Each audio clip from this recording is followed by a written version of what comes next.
کسی کو وراثت سے محروم کرنا کیسا؟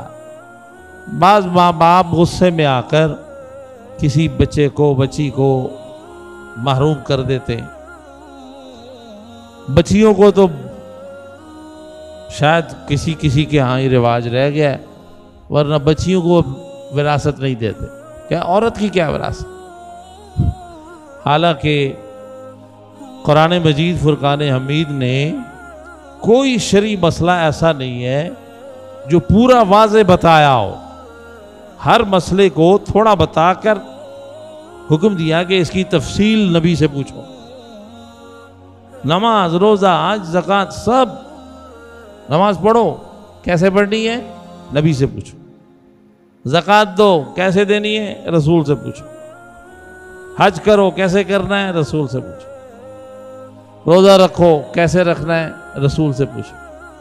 لیکن وراثت ایک واحد ایسا مسئلہ ہے جس کو اللہ تعالیٰ نے پورا خود بیان کیا۔ بیٹے کا اتنا ہے، بیٹی کا اتنا ہے، شوہر فوت ہو گیا ہے تو بیوی کا اتنا ہے، ماں باپ کا اتنا ہے، کب ماں باپ کا ہے، کب دادا دادی کا ہے، کب چاچوں کا حصہ بنتا ہے، بھائیوں کا بنتا ہے کہ نہیں بنتا ہے، سارے مسئلے قرآن نے خود بیان کیے۔ یہ واحد مسئلہ، حیرت نہیں ہوئی آپ کو؟ بولو تو صحیح یار، جس کو پہلی دفعہ پتہ چلا ہے وہ تو حیران ہوگا۔ ایک مسئلہ قرآن پاک میں ایسا ہے بیان ہوا ہے شریعت کا جس کو اللہ نے خود تفصیل سے بتایا، اور وہ کون سا مسئلہ ہے؟ بولو، وراثت۔ باقی مسئلوں کے لیے کہا نبی پاک سے پوچھو۔ کیا وجہ تھی؟ وجہ یہ ہے کہ اللہ کے فرمان کے بعد تو اب کوئی اور فرمان نہیں رہتا ہے۔ حضور کے فرمان میں کوئی بحث ہو سکتی ہے کہ اس حدیث کا کیا درجہ ہے، اس لفظ کا کیا مطلب ہو سکتا ہے، صحابہ نے کیا کیا، مختلف۔ حضور اللہ کے فرمان پر تو کوئی بات ہی نہیں، لیکن رسول اللہ نے ساتھ یہ بات بتا دی تھی۔ حضور نے فرمایا میری امت میں سب سے پہلی جو بدعت آئے گی، برائی آئے گی، وہ وراثت کی چوری۔ وراثت نہیں دیں گے، اپنی مرضی سے کریں گے۔ سب سے پہلے قرآن اور حدیث سے میری امت جو منہ پھیرے گی وہ وراثت سے پھیرے گی۔ یہ علم آہستہ آہستہ ختم ہوتا جائے گا۔ اور دوسرا فرمایا تعبیر، میری امت میں سب سے پہلا علم جو ختم ہوگا وہ وراثت کا ختم ہوگا اور خواب کی تعبیر کا علم ختم ہوگا۔ لوگ اس کو فضول سمجھیں گے اور اپنی مرضی سے خود ہی تعبیر بنا لیں گے۔ یہ دونوں کام ہو رہے ہیں کہ نہیں ہو رہے؟ خوابوں کی تعبیر دیکھ لو، بلکہ مجھے تو اور بھی کچھ کہنا چاہیے۔ لیٹسٹ دور ہے، ٹیکنالوجی کا دور ہے، لوگ صرف تعبیر ہی اپنی مرضی پہ نہیں بناتے، اب تو خواب بھی اپنی مرضی کا دیکھ لیتے، جیسا چاہتے ہیں ویسا دیکھ لیتے، اور جب دیکھنے پہ آتے ہیں تو چھوٹا موٹا بھی نظر نہیں آتا، ڈائریکٹ نبی پاک، نیچے جتنے بزرگ ہیں کوئی نہیں، ڈائریکٹ ولا حول ولا قوت الا باللہ۔ جھوٹ بناتے ہیں، خود بناتے ہیں بیٹھ کر خواب، مرضی کے خواب بھی کسی کو آئے۔ خواب تو اللہ تعالیٰ جسے چاہتا دکھاتا، اللہ اللہ اللہ۔ پھر اس کی تعبیر ہے تو بعض اوقات انسان خود ہی تعبیر بنا لیتا ہے، گلی کوچے میں آپس میں مشورہ کر لیتے ہیں، ہاں بھائی آپ بتاؤ آپ بتاؤ، دو تین بندوں نے مل کے خواب کی تعبیر بنا لی، اس کا مطلب یہی ہوگا۔ چٹی چیز دیکھی ہے نا، سفید چیز ہے، سفید کا مطلب یہی ہوتا ہے، ہری دیکھی ہے، ہری کا مطلب یہی ہو، خود ہی بنا لی۔ سانپ دیکھا ہے، بس تمہارا بیڑا غرق ہو چکا ہے، مردہ دیکھ لیا ہے تو تمہارے جانے کا ٹائم ہو چکا، خود ہی بنا لیے۔ حالانکہ تعبیر آپ یاد رکھیے گا، قرآن مجید نے دونوں چیزوں کو بیان کیا، وراثت کو بھی، خواب کی تعبیر کو بھی۔ حضرت یوسف علیہ السلام نے کیسے خوابوں کی تعبیر بتائی. لیکن فرق ہے کہ وراثت کا مسئلہ عالم بتائے گا اور تعبیر صرف ولی بتا سکتا، کیونکہ وہ علم نہیں ہے، اس کا کوئی قاعدہ کلیہ نہیں ہے، وہ من جانب اللہ خاص ایک روحانی فیض ہے جو تعبیر بتاتا. وہ وہی بتائے گا جس کا روحانی اللہ تعالیٰ کی بارگاہ سے تعلق ہے، اولیاء اللہ. آج کل تو سارے ٹی وی پہ تعبیریں چل رہی ہیں، خواب بتا رہے ہیں. وہ وہی بات ہوگی، اندھوں میں کانا راجا، تو مجھے ولی کہہ لے، جنتی بنا لے، میں تیرے کو بنا لوں، دونوں خوش. خیالی پلاؤ. تعبیر کا علم بہت بڑا علم ہے، اور یہ ولایت کی علامت ہے. سینہ بسینہ اولیاء اللہ کو ملتا، اور یہ علم پڑھایا نہیں جاتا.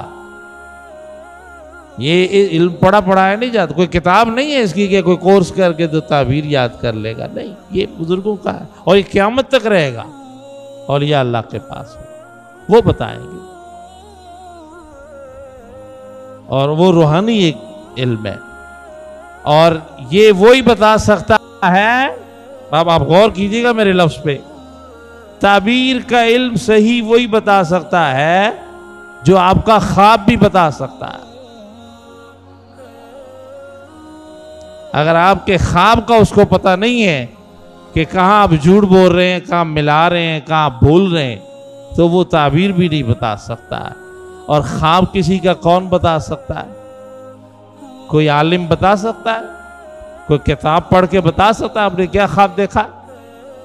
خواب بھی کوئی روحانی نظر والا بتا سکتا ہے، تو اس کی تعبیر بھی وہی بتا سکتا ہے، اور کوئی نہیں بتا سکتا. علم بہت پوشیدہ، مگر یہ اولیاء اللہ میں ہمیشہ رہے گا. لیکن حضور نے فرمایا یہ علم سب سے پہلے اٹھا لیا جائے گا، کم لوگوں میں ہوگا. ولی کم ہوتے جائیں گے، علم بھی کم ہوتا جائے گا، اور ادھر سے علماء کم ہوتے جائیں گے تو وراثت کا علم بھی کم ہوتا جائے گا. لوگوں میں دونوں کا شوق ختم ہوتا جائے گا. نہ لوگ خواب کی تعبیر سمجھنا چاہیں گے، وہ کہیں گے فضول ہے، چھوڑو یار، خواب سے کیا ہوتا ہے. ابھی پڑھے لکھے لوگ تو یہی کہتے ہیں، بھئی خواب سے کیا ہوتا ہے، عجیب لوگ ہیں، خواب سے ہوگا، خواب سے ہوگا. خواب سے کیا ہوتا ہے؟ وہمی لوگ قرآن کے منکر ہو جاتے ہیں. اس میں کوئی شک نہیں کہ خوابوں میں بہت زیادہ وہم ہوتے ہیں، ہمارے شیطانی وسوسے ہوتے ہیں ہمارے. لیکن یہ بالکل کہہ دینا کہ کسی خواب کی کوئی حقیقت نہیں ہے اور خواب سے کچھ نہیں ہوتا، یہ جملہ غلط ہے. قرآن نے خواب کے بارے میں بتایا، خواب اللہ کی طرف سے ہے، اس کا کوئی پیغام ہے، اس کا کوئی مقصد ہے، وہ زندگی پر بہت بڑا اثر کرتا ہے، اس کا انکار نہیں کیا جا سکتا. وہم کا انکار ہے، وہ وہم اپنی جگہ وہ برا ہوتا ہے، شیطان کا وسوسہ ہے، وہ برا ہوتا ہے. اور تعبیر میں نے تو کئی بار کہہ چکا ہوں، تعبیر کے پیچھے نہ جاؤ. حضور کے مل کے کہہ دو نا، مصطفیٰ جان رحمت پہ لاکھوں سلام. کہیں حضور نے تنہا نہیں چھوڑا ہے. بیٹے پریشان نہیں ہو، آپ ولی نہیں ہیں، آپ عالم نہیں ہیں، آپ کو علم نہیں ہے اس بات کا، تو اللہ کے پیارے رسول نے آپ کو تنہا نہیں چھوڑا. حضور نے کہا تعبیر نہیں آ رہی، نہ کوئی تعبیر بتانے والا ہے، کوئی بات نہیں، برا خواب آ جائے تو لا حول پڑھ لو، اور سوچو کہ نماز رہ گئی ہے تو نماز پڑھو، کسی کا قرض رہ گیا تو قرض دو. برے خواب کا یہ مطلب ہے، یہ کر لو. اچھا خواب دیکھا ہے، فوراً شکرانہ ادا کرو، شکر اللہ کا ادا کرو، سورہ فاتحہ پڑھ لو، شکرانے کے نفل پڑھ لو، صدقہ و خیرات کرو. اور جو تم عمل کر کے سوئے ہو آخری نیک اعمال، اسے بڑھاؤ، اسی کی شاباش ہے، تو تمہاری تعبیر پوری ہو گئی. کتنی پیاری بات کہی. آپ خود بیٹھ کر آپس میں تعبیر نہ بناؤ، تباہ ہو جاؤ گے.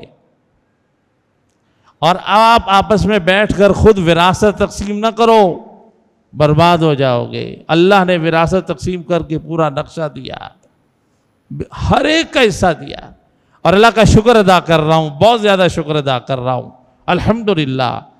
میرا یہ بار بار وراثت پر یہاں سوالات آتے ہیں اور اپنی گفتگو میں اس موضوع کو میں بہت رکھتا ہوں، تو مجھے بڑی خوشی ہوتی ہے کہ میرے ہاں دارالافتاء میں مفتیان کرام کے پاس ایک زمانہ ہمیں پڑھتے پڑھاتے گزر گیا ہے۔ مفتیوں کے بعد سب سے زیادہ مسئلے آتے طلاق دے دی، ہو گئی نہیں ہوئی، یہ آتے زیادہ، یہی مسئلہ، اور کوئی مسئلے نہیں آتے۔ لیکن اللہ کا شکر ہے کہ ہمارے ہاں دارالافتاء میں زیادہ مسئلے جائیداد کے آتے ہیں۔ پوچھتے ہیں لوگ کہ اپنی وراثت کو ہم کیسے تقسیم کریں۔ چلو لوگوں کا خیال توجہ کچھ آئی نہ اس طرف یار، ورنہ بڑا بھائی کہتا ہے بس سب میرے ہی ہے، پہلے ہی کاغذ بنوا لیتا ہے، جھوٹے انگوٹھے لگوا لیتا ہے۔ تو یہ سوال یہ پوچھا گیا تھا کہ وراثت سے محروم، رسول پاک صلی اللہ تعالی علیہ وسلم نے فرمایا خدا کی لعنت ہو اس پر جو حق وراثت سے کسی کو محروم کرے۔ بچیوں کو وراثت سے محروم کرنے والے ماں باپ بہت ظالم ہیں، بہنوں کو، بیویوں کو، ماؤں کو، اپنی بیٹیوں بچیوں کو، سب کا اپنا اپنا حق ہے۔ اور اسی طرح اگر کوئی بیٹا نافرمان ہے، گستاخ ہے، بہت اذیت دیتا ہے، بڑی تکلیف دی ہے، اس نے حق تلفی کی ہے، اس کے باوجود بھی اسے آپ ہر سزا دے سکتے ہیں، وراثت سے نہیں نکال سکتے، کیونکہ وراثت کا حق اسے اللہ نے دیا ہے، آپ نہیں نکال سکتے۔ آپ کو اسے وراثت دینی ہی دینی ہے، وہ آپ کے ہاتھ میں ہے ہی نہیں۔ بات سمجھ میں آئی ہے نہیں ہے یار؟ بولو تو صحیح ہے، روٹی کھا کے بیٹھے ہو یار، دین دیواری آئی تھی اور بول ہی نہیں رہے ہو، اور آپ مجھے تو نہیں دے رہے، آپ اپنے بچوں کو، اپنے خاندان کو دو گے۔ اللہ آپ کو سلامت رکھے، آپ کو بہت دے اللہ، لیکن اپنے بچوں کو محروم نہ کرو۔ بچیوں کو ٹرکوں کے ٹرک جہیز بھر کر دے دیتے ہو، وراثت نہیں دیتے ہو۔ وراثت اس کا حق ہے، وہ دینا پڑے گا۔ اگر کوئی باپ حصے بنا لے اور پھر جو بچی کا حصہ بنتا ہے اس کا جہیز کا سامان بنا کر اس کو کہہ دیتا ہے کہ یہ تیری وراثت ہے، تو وراثت ادا ہو جائے گی، ٹھیک ہے؟ ایسے لم سم میں بھی تمہیں جو دیا تھا وہ تیرا ہو گیا، یہ باقی اس کا ہو گیا، ایسے نہیں ہے۔ اللہ نے جو فیصلہ کیا ہے اس پر کرنا ہے۔ تمہیں کس نے دیا تھا؟ تم پیدا ہوتے مال ساتھ لے کر آئے تھے، اللہ نے دیا، تو اس کے حکم کے مطابق۔ اب یہاں تک آ گئے ہیں تو میں اگلی بات کروں، چھوٹی سی بات ہے اور آپ کو ہو سکتا ہے کرنٹ لگے، مگر میری بات نہیں ہے، تمہارے نبی کی ہے جس کا آپ نے کلمہ پڑھا۔ اللہ کے رسول نے ارشاد فرمایا وراثت تقسیم کرنے کے دو طریقے۔ کتنے؟ یا باپ اپنی ماں یا باپ اپنی زندگی میں تقسیم کرتا ہے، یا ان کے فوت ہونے کے بعد تقسیم کیا جاتا ہے۔ اگر فوت ہونے کے بعد تقسیم کیا جائے گا تو قرآن نے جیسے حصے بیان کیے ہیں ویسے بیٹے کا، بیٹی کا، بہن کا، ماں باپ کا، جیسے وہ پورا ہر بندے کو چاہیے مسئلہ پوچھے۔ فوت ہونے کے بعد قرآن کے مطابق، اور اگر زندگی میں بانٹنا چاہ رہا ہے، اس سے اپنی زندگی میں اپنی اولاد کو دینا چاہ رہا ہے، اور اسے اللہ کے رسول نے بہت پسند فرمایا۔ حضور نے فرمایا وہ شخص بڑا خوش نصیب ہے جو اپنی اولاد کو اپنی زندگی میں اپنے ہاتھوں سے بانٹ کر دے جاتا ہے، بعد میں وہ قرآن کے منکر نہ ہو، ظالم نہ ہو، وحشی نہ ہو، اپنی زندگی میں اپنے ہاتھوں سے دے دو۔ اور اب تو ماں باپ بڑے سیانے ہیں نا، ہاتھوں کی پالی ہوئی اولاد کے ساتھ ان کا رویہ کیا ہے؟ کہتے ہیں میں اس کو سارا دے دوں گا تو یہ میرے کو نکال دیں گے۔ لاکھ لعنت ہے تمہاری زندگی میں، تو نے یہ 25-30 سال میں یہ پالا، اس قابل پالا کہ وہ تیرے کو بھی دھکا دے کے باہر نکالے گا۔ تمہاری زندگی پہ لعنت ہے، اس کا قصور نہیں ہے۔ تم نے کیا پالا، کیا پلایا، کیا کھلایا، کیا سکھایا، کیا سمجھایا؟ یہ جو کچھ ہے یہ تمہاری وجہ سے۔ بالکل کھلے لفظوں میں کہہ رہا ہوں، کوئی ناراض ہوتا ہے تو اس کی مرضی ہے۔ جس باپ کو اپنی اولاد پر اتنا بھی اعتماد نہیں ہے اسے ڈوب مرنا چاہیے کہ اس نے کیا پیدا کیا ہے۔ کتا پالا ہے، کوئی جانور پالا ہے،